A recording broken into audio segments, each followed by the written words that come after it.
Hey, what's going on, everybody? This is Bryan Matthews, and I want to welcome you to my podcast. Now, I've been doing podcasting not too long, but since July of 2019, seriously, of course. And I realized that, you know what? I never really did an intro. You guys don't really know me or know who I am or basically who or how I came to be. So, well, here's your intro. The revolution will be live.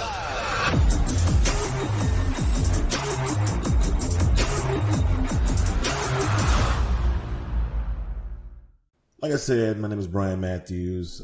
One thing I will always put out there is that I'm a husband, father, grandfather, believe it or not, and an Army veteran.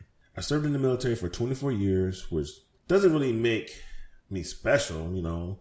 I did enjoy in the very beginning of coming back from Iraq, of getting the hand claps, but I'm not going to lie to you, after a while, I got old and the milking through the TV and the commercials, it got played out really quick. Like I said, I served in the military for 24 years, which makes me or made me part of the 1.29 million who served. Believe it or not, that's less than 0.5% of the United States population. That's just saying 0.5% of the U.S. population is actually doing what we call selfless service and basically keeping our country free.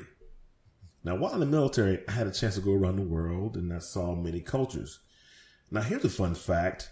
As of 1988, the military was sexist as well as racist to a degree. The job I performed, there weren't many blacks or Hispanics in it. It was predominantly white, and I was field artillery. Now, most of the blacks were sent to what we call 13 Bravos or the gun line. I was what I guess you could describe it as the multiple launch rocket system. It was the next hottest, greatest thing, but there weren't a lot of blacks. And for the most part, I should say, they thought that we weren't smart enough to be in the job. I mean, I'm just being real with it. I'm just saying, at this point in my life, why I can't decode it. Now, why do I bring this to your attention? Well, I was in the Army for 24 years. I was discriminated against. Trust me, I have stories about that. We won't get into that, at least not right now. I had times of alienation, and then I still stayed in and retired. Why? Because the benefits outweigh the BS that I put up with. And eventually, I'm not going to lie, as time progressed, things did get better. But not that the fact that we got better, it's that we got smarter. Public Enemy, they had a lyric back in the day. I got a letter from the government the other day. I opened and read it and said they were suckers. They wanted me for the army or whatever. Picture me, give them the damn. I said never. We used to rap that all the freaking time, which is crazy because we were wearing a uniform. We were in the military, but nonetheless, we were kind of militant. Believe it or not, we were kind of militant, and people saw that and they feared it, which was a bad thing because basically what you were doing was bringing a lot of issues to yourself. Learn that the hard way. Now, the question I often ask is, why did I join the military? I get asked that a lot. And for the most part, I joined the military so I could become more mature. And to be truthful, I saw myself going down a path of darkness. I saw myself basically going down a path of crime. And let's be honest, I also had a daughter. And I wanted my daughter to have some type of stability. My father was in the military, and we had a stable life all the way up till I was 18. It wasn't perfect, but it was stable nonetheless. And I say all this because my podcast often appears to be slanted. For those who have been listening, and if not, and this is your first time hearing my podcast, just check out the previous episodes. I got about 26 of them. Get caught up. But I'll be honest with you. Statistically, 15% of the people who actually come to listen to my podcast will listen to the entire podcast. That means 85% will go somewhere else. I guess I couldn't hold your attention for whatever reason. Maybe because it was boring, or maybe because, I don't know, it wasn't hip, or I know what it is. It's not lit. That's it. Hey, boys and girls, here's some more fun facts. Most of the world doesn't care about getting knowledge. I don't see most of the world. A lot of people. Let's just not generalize. A lot of people do not care about getting that knowledge. Only thing they care about is what's going on now. And I'm not blaming millennials. I'm not blaming millennials. I'm not blaming anyone. I'm not pointing the finger at anyone. I'm just basically saying, for the most part, people don't care. When I look at my analytics, it says that the ages 35 to 65, mostly male, will gravitate towards my podcast. The question is why? It's because a lot of people take some of their freedoms for granted.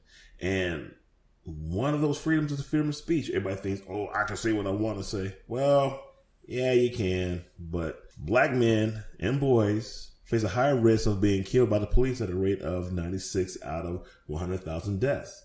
By comparison, white men and boys face a lower rate of 39 per 100,000 deaths. Despite being a bigger portion of the population in the United States, overall, men face at a rate of 52 per 100,000 deaths. It's crazy. This is according to the PBS station KLRN. You would think that everything is Gucci if you weren't watching the news or if you weren't paying attention, or definitely not listening to this podcast, because this is the kind of stuff that I put out. I am giving you the insight, the easiest way to get over somebody.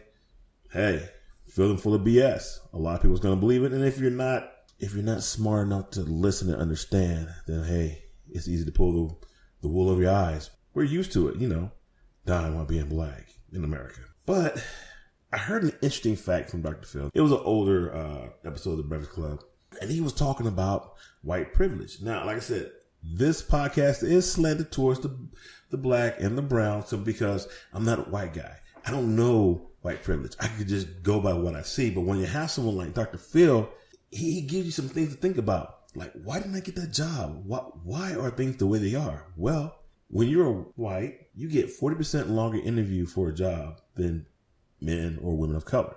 And believe it or not, the interviewer will sit 24% further away from a minority person during an interview as well. I mean, so there's not a lot of connection there. Now, I myself didn't realize this, and maybe that was a reason why I wasn't getting jobs or getting picked over. I'm not saying that's the case, but what I am saying is I'm bringing some statistics to you to give you, basically I'm trying to wake you up. So if you're 18 or 21 to 25 or 21 to 34 and you're just stumbling across this, don't go to the next video. Hear what I have to say.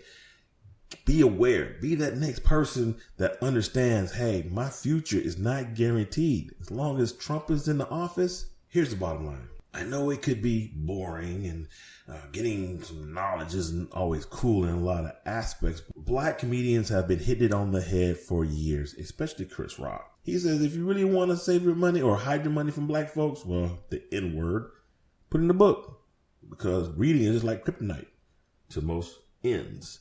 Now, if you don't know, I try not to be profane. I try not to use certain words. I don't want to promote that, but do I or have I? Yes, I have, because sometimes you just can't candy coat it with letters. Sometimes you have to get the full effect of the words. But continue on with that. Barack Obama directly referred to that same routine by Chris Rock on a Father's Day speech, June 15, 2008, saying that there are too many of our men, they are proud and they brag about the things they're supposed to do.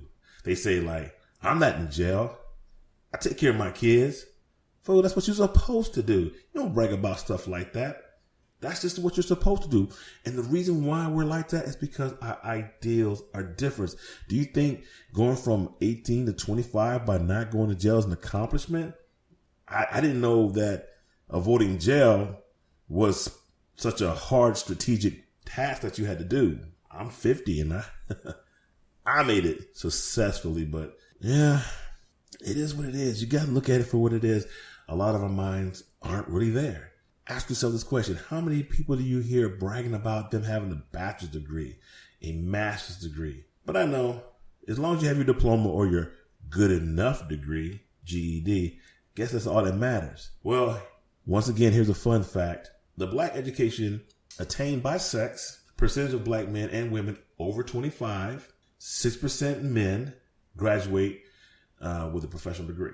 9% women graduate with the same type of degree. 12% men, and these are people who have actually gone to college. I pre-state that. 12%, they graduate with a bachelor's, 14% for the women. 7% associates, 10% for the ladies.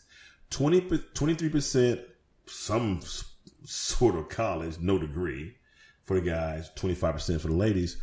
30% regular high school diploma. 25% where it drops for the ladies, which is kind of weird. 6% GED or alternative credentials, and 16% and 30% didn't have a degree whatsoever or a diploma.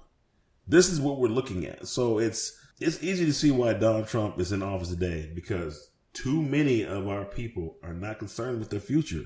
Trump has already worked on taking away the Birthright Amendment and now the Civil Rights Act of 1866. Now, I'm not going to get into that too deep because that's actually going to be about my next podcast or the topic of my next podcast. But the Birthright Amendment, the 14th Amendment, I have talked about that. You should check that out, because as if they're trying to slant it towards the Hispanics, guess what, black folks?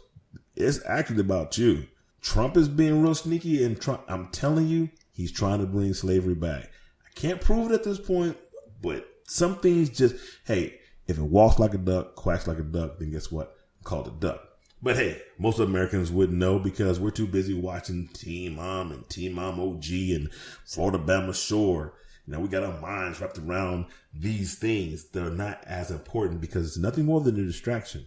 Understand that it's nothing more than a distraction. He who controls the media controls the narrative.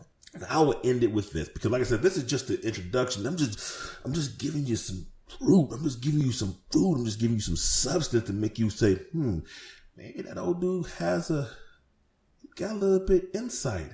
I'm going to come back. The people in China are dying for the rights that us Americans take for granted. Now, normally I wouldn't talk about China because for the majority of the time I was in the military, Chinese or the Chinese Army of the Republic of China, whatever you want to call it, were our enemies. Not that it matters, but it does.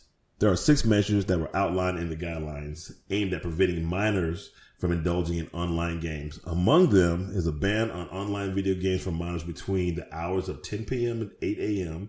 Minors will also be restricted to 90 minutes of game time every day except national holidays, when they are allowed a maximum of 3 hours. Okay, this is the country mandating because education was slipping. Americans, we're too busy killing each other over chicken sandwiches from Popeyes. This is what I'm talking about. Understand, stupidity is systemic.